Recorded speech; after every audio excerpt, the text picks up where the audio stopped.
So hello student, कैसे हो आप सब। स्वागत है आपका आपके अपने यूट्यूब चैनल स्टडी विद आशु में। सो स्टूडेंट्स, आज की इस वीडियो में हम बात करने वाले हैं इंसेक्टिसाइड्स के बारे में। ठीक है। एंड मेनली हम इनके बारे में हम उसका है वो टाइप है वो मेनली उसका ब्रॉड टाइप्स होते हैं बहुत सारे, जैसा कि आप स्क्रीन पे है वो देख रहे हो। और ये सारे टाइप है वो मेंशन किए हुए हैं हमारे एमएससी जूलॉजी के फोर्थ सेमेस्टर के सिलेबस में भी। सो इन सभी के बारे में हम देखेंगे क्या है ये, इनके मोड ऑफ एक्शन देखेंगे। ठीक है। So let's start with the introduction of the insecticides. So insecticides, as the name so, are the chemicals used to control insects by killing them, okay, or preventing them from engaging in undesirable or disruptive behavior. They are classified based on their structure and mode of action. Okay, so उनको classifying और हम कह लें nomenclature, सो उनका है वो structure के according है वो किया जाता है मेनली क्लासिफिकेशन उनका। एंड उसका मोड ऑफ एक्शन है क्या है, उन दो बेस के ऊपर है उनका है वो क्लासिफिकेशन है वो किया जाता है। So many insecticides act upon the insect's nervous system. Okay, so बहुत सारे मोस्टली है वो इंसेक्टिसाइड्स जो होते हैं, मेनली इंसेक्टिसाइड्स वो केमिकल होते हैं जो कि इंसेक्ट को है वो मारते हैं या रोकते हैं, ठीक है, नुकसान करने से हमारी क्रॉप को। ठीक है। एंड इंसेक्टिसाइड यानी इंसेक्ट को मारने वाला, एंड पेस्टिसाइड्स यानी कि पेस्ट को मारने वाला। अब इंसेक्ट और पेस्ट में तो आपको डिफरेंस पता ही होगा अगर आपने पीछे वाली वीडियोस देखी होगी। ठीक है। सो इंसेक्ट तो एक कैटेगरी है आर्थ्रोपोडा में, जो जो कीट वगैरह आते हैं वो इंसेक्ट ही है। लेकिन पेस्टिसाइड में वो सारे इंसेक्ट भी और भी कोई अलग एनिमल भी हो सकता है, फंजाई भी हो सकता है, जो कि क्रॉप को है वो नुकसान पहुंचाता है कोई भी चीज़, तो उसको हम इंसेक्ट पेस्ट बोलते हैं। सो पेस्टिसाइड्स क्या होता है, जो पेस्ट को नुकसान पहुंचाता है, पेस्ट को रोकता है। ठीक है। सो ये मेनली डिफरेंस था। सो मोस्टली इंसेक्टिसाइड्स वो इंसेक्ट के नर्वस सिस्टम के ऊपर काम करके, यानी कि उनको इनिबिट करके है वो नर्वस सिस्टम पे असर करता है। जैसे कि एग्जांपल यहाँ पे दे रखा है, कोलिनेस्टरेज इनिबिट करता है, and while other act as growth regulator और एंडोटॉक्सिन। ओके, एंडोटॉक्सिन की तरह है वो व्यवहार कर सकते हैं किसी भी टॉक्सिन सबसेट, एंजाइम ब्लॉकिंग वगैरह से। ठीक है। सो टाइप शुरू करते हैं हम सिस्टेमेटिक इंसेक्टिसाइड्स से शुरू करते हैं। So systematic pesticides, whether insecticides, सो पेस्टिसाइड हम टर्म यूज में ले रहे हैं, इसका मतलब वो इंसेक्टिसाइड्स भी हो सकता है, फंडिसाइड भी, फंजाइसाइड्स भी हो सकता है, हर्बिसाइड्स भी हो सकता है, एंड पेस्टिसाइड्स हो।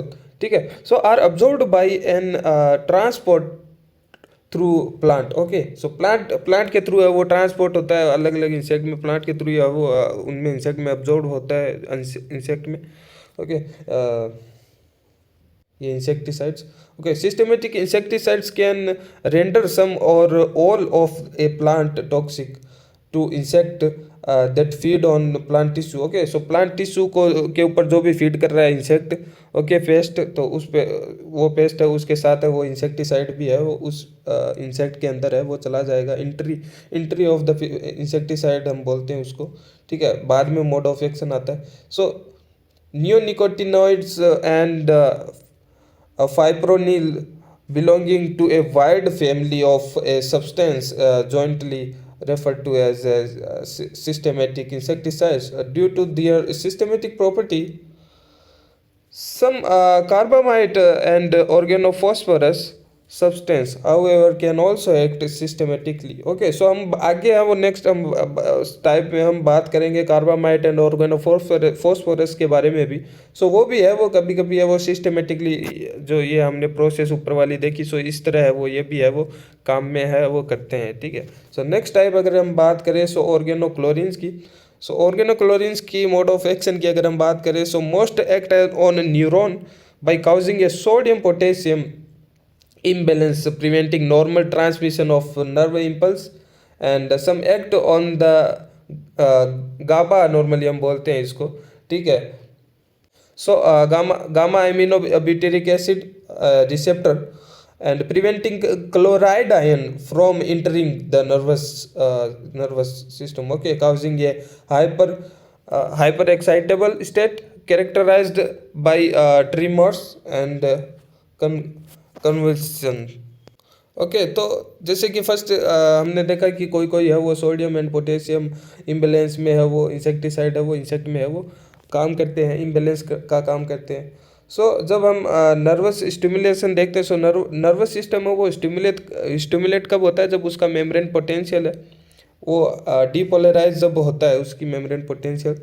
सो डीपोलराइजेशन में है वो होता क्या है, जैसे कि सोडियम आयन है वो अंदर आना शुरू कर देते हैं, जिससे क्या होता है, जो सेल मेम्ब्रेन के अंदर वाली जो न्यूरॉन नर्वस सिस्टम जो नर्वस सेल्स होती है वो अंदर है उनका है वो पॉजिटिव आयन है वो बढ़ जाता है. सो जिससे है वो पॉजिटिव नेगेटिव है वहाँ पे डीपोलराइजेशन होता है एंड ग्रेडेंट पोटेंशियल तक पहुँचते ही वो स्टिमुलेशन होता है. सो अगर इन आयन का ही है वो इनबैलेंस अगर हो जाएगा तो वो स्टिमुलेट नहीं होगी नर्वस सिस्टम एंड आगे है वो बहुत सारे इनके फंक्शन होते हैं वो सारे ब्लॉक हो जाएंगे. सो इंसेक्ट में है वो इस प्रकार से भी काम में कर सकता है. और गामा एमिनोबिटारिक एसिड है रिसेप्टर को रोक कर है वो भी है वो उस पर भी है काम कर सकता है. जैसे कि वो गाबा है वो क्लोरीन आयन है को इंटर कराने का काम करता है, तो उसको है वो रोक देगा तो क्लोरीन आयन है वो अंदर नहीं आएगा. ठीक है.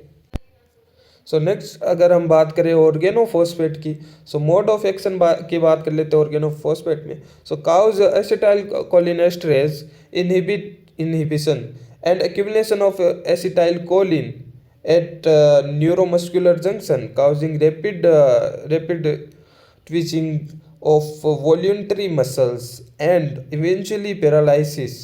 A broad range insecticides are generally the most toxic of all pesticides to vertebrate. Okay.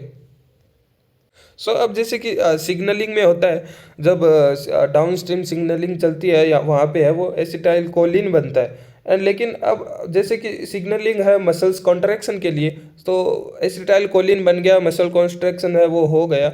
लेकिन अब उसको है वो एक प्रकार से उस सिग्नलिंग को ख़त्म करने के बाद में उस एसिटाइल कोलिन को है वो वापस से डिग्रेड किया जाता है एसिटाइल कोलिन एस्ट्रेज से, जो कि इंपॉर्टेंट होता है उसको डिग्रेड करना इंपॉर्टेंट बहुत ज़्यादा होता है, ताकि है वो बिकॉज सिग्नलिंग पूरा हो चुका है वापस है वो रिलैक्स स्टेज में लाना है. ठीक है. लेकिन अब ऑर्गेनोफॉस्फेट ये वाला इंसेक्टिसाइड क्या करते हैं इंसेक्ट में, एसिटाइल कोलिन एस्ट्रेज जो होता है उसको ही रोक देते हैं, उसका काम रोक देते हैं, जिससे क्या होता है एसिटाइल कोलिन है वो बढ़ा रहता है, जिससे वो वॉलेंट्री हमारी जो मसल्स है जो कि कॉन्ट्रैक्ट वगैरह हम कर रहे हैं, सो वो है वो रेपिडली ट्विचिंग होने के कारण है वो पैरालिसिस वाली स्थिति उनमें बन जाती है एंड वो आगे है वो काम करना ही है वो बंद कर देते हैं. ठीक है. सो कार्बामेट की बात हम अगर करें, सो इसकी मोड ऑफ एक्शन की बात करें, so cause acetyl choline esterase inhibition. Okay. So ये भी है वो अपना ऑर्गेनोफॉस्फेरेस की तरह सेम यूसी एंजाइम को इनहिबिट कर रहा है एंड सो इससे क्या होगा, leading to central nervous system CNS effect. Okay. So जैसे कि rapid twitching of voluntary muscle and eventually paralysis जो हमने देखा, सो सेम इसका इफेक्ट है and has very broad spectrum toxicity and is highly toxic to fish. Okay. So वो highly toxic था vertebrates के लिए और ये हाईली टॉक्सिक है सो स्पेसिफिकली फिश के ऊपर. ठीक है. कार्बामेट्स की अगर हम बात करें, सो नेक्स्ट टाइप अगर इस हम पेस्टिसाइड का बात करें पायरिथ्रोइड्स का, जो कि इसका मोड ऑफ एक्शन देख लेते हैं पायरिथ्रोइड्स का.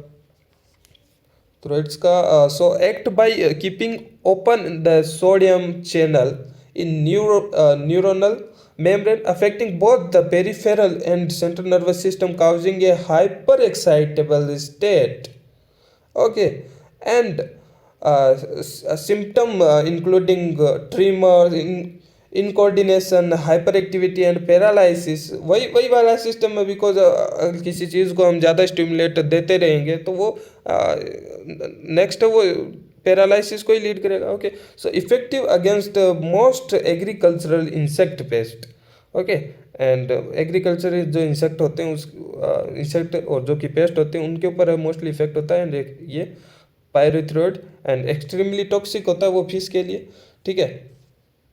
सो अगर हम बात कर रहे हैं इसमें सोडियम चैनल की, सो सोडियम चैनल हमने पीछे भी बात की, सोडियम चैनल को अब ओपन ही रखने का काम करेगा, इसको क्लोज नहीं करेगा. सो क्या सोडियम चैनल है वो ओपन रहने के कारण होगा क्या, सोडियम चैनल से है वो सोडियम है आयन वो अंदर आते रहेंगे, अंदर आते रहेंगे, तो क्या होगा, जो अंदर है वो पॉजिटिव आयन है वो बहुत ज़्यादा है वो बढ़ जाएगा, जबकि नॉर्मली है वो नेगेटिव आयन अंदर होता है, बाहर पॉजिटिव होता है। सो पॉजिटिव आयन बहुत सारा अंदर होने के कारण है हाइपर पोलराइजेशन की स्थिति है वो बन जाती है, ठीक है। मोस्टली डीपोलराइजेशन वो बहुत ज़्यादा हो जाता है, -70 से +30 MV तक है वो पहुंच जाता है, मेम्ब्रेन पोटेंशियल तक पहुंच जाता है, ठीक है, जो कि हाइपर एक्टिविटी को लीड करता है, ठीक है। डीपोलराइजेशन बहुत ज़्यादा हो जाता है। सो नेक्स्ट हम बात करें इनऑर्गेनिक्स के मोड ऑफ एक्शन की बात करें तो मोड ऑफ एक्शन इनऑर्गेनिक्स का mode of action is dependent upon type of inorganics के टाइप्स है अलग अलग, सो इन उनके अलग अलग मोड ऑफ एक्शन है। सो मैं अनकपल ऑक्सीडेटिव फॉस्फोराइलेशन, ओके, सो इसका एग्जांपल है आर्सेनिकल्स, एंड इन दूसरे टाइप के है वो इनिबिट करते हैं enzyme involving in energy production में जो भी एंजाइम है उसको इनिबिट करते हैं, या फिर है वो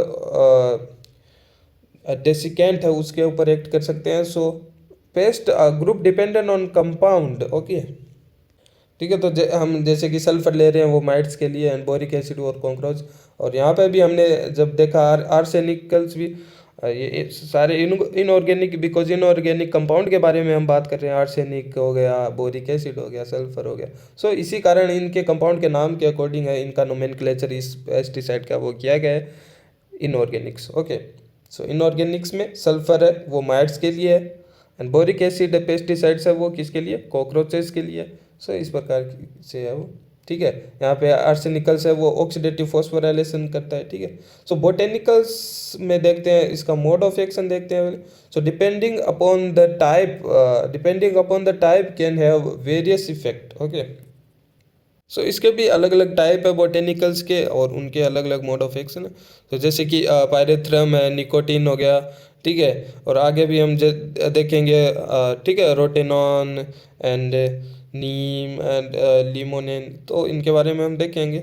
सो शुरू से हम देखते हैं पायरेथ्रम जैसे कि है वो affect both the central and peripheral nervous system and stimulating nervous cell to produce repetitive discharge and eventually leading to paralysis, okay. So repeatedly discharge है वो करेंगे, सो वो भी है वो पैरालिसिस को ही लीड करेगी। And commonly use to control leech, जो लीच होती है सो उनको है वो कंट्रोल करने के लिए ये पायरेथ्रम है वो किया जाता है कंटिन्यूसली डिस्चार्ज मैकेनिज्म से।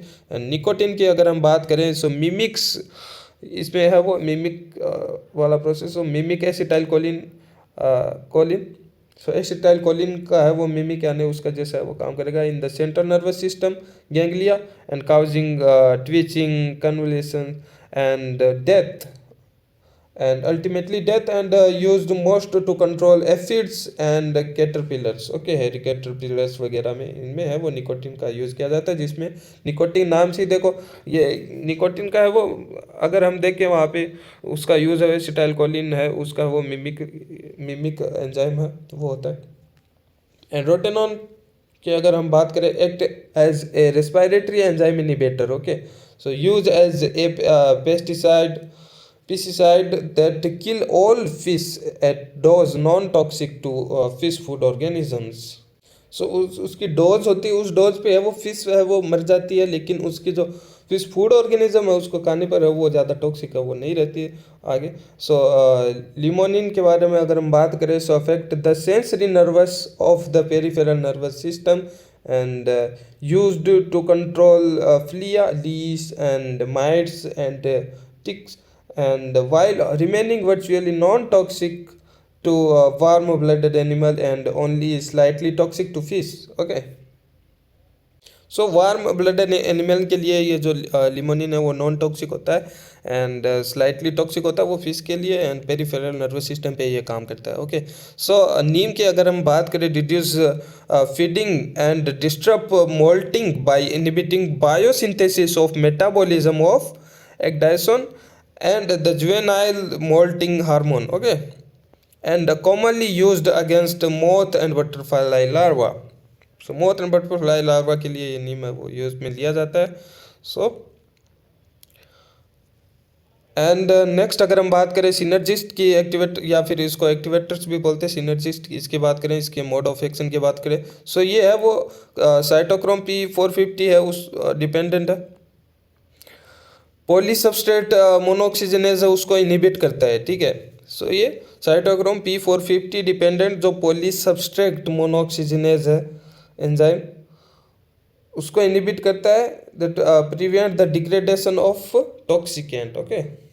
सो ये जो कि रोकता है टॉक्सिकेंट के डिग्रेडेशन को, उसको इनहिबिट करने के बाद सो ये होता है। And enhancing the activity of insecticides when used in concert, and synergist and activators are not in themselves considered toxic or insecticidal, okay, because ये एक एंजाइम को रोकता है जो कि ऑलरेडी है वो टॉक्सिकेंट के डिग्रेडेशन को रोक रहा है। सो एक्टिवेटर का है वो काम कर रहा है ये इनडायरेक्टली। एंड फ्यूमिजेंट्स की अगर हम बात करें इसके मोड ऑफ एक्शन की, so act as narcotic that lodges in lipid containing tissue including inducing necrosis, sleep or unconsciousness, and paste affected depending on a particular compound, okay। सो हमने मोस्टली है वो टाइप है वो इंसेक्टिसाइड के हमने देख लिया जो कि हमारी इंपॉर्टेंट MSc जूलॉजी के सिलेबस में 4th सेमेस्टर में जो मेंशन किए गए थे, ठीक है। हालांकि और भी टाइप्स है इनके बहुत सारे, लेकिन जैसे कि एज पर और सिलेबस इतना ही है डिस्क्राइब हमने है वो कवर है वो किया है, ठीक है।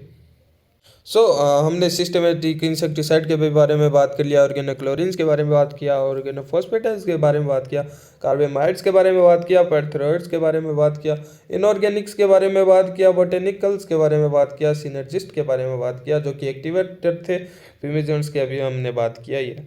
सो बहुत ही सारे सिंपल थे, और जिस किसी को भी जिसको समझ में आया कमेंट कर देना, लाइक कर देना, ओके, बाय बाय।